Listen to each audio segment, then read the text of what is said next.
1965ஆம் ஆண்டு வெளிவந்த சிறந்த 5 தமிழ் திரைப்படங்கள் பற்றி இந்த வீடியோல பார்க்கலாம்.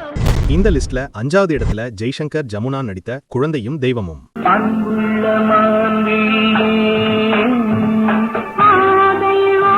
4வது இடத்துல மக்கள் திலகம் எம்ஜிஆர் KR விஜயா நடித்த பணம் படைத்தவன்.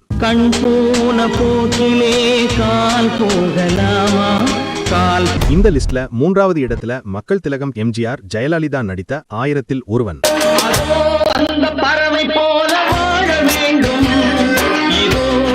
2வது இடத்துல நடிகர் திலகம் சிவாஜி கணேசன் சாவித்ரி நடித்த திருவிளையாடல்.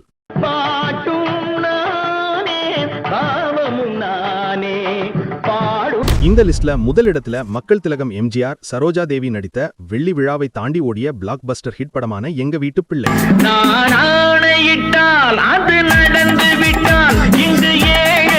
இதுபோல 1961ஆம் ஆண்டு முதல் வெளிவந்த சிறந்த தமிழ் திரைப்படங்கள் இந்த சேனல்ல இருக்கு. மறக்காம சப்ஸ்கிரைப் பண்ணிட்டு அதையும் பாருங்க. அப்பதான் இனி நான் போன்ற வீடியோ உங்களுக்கு வரும்.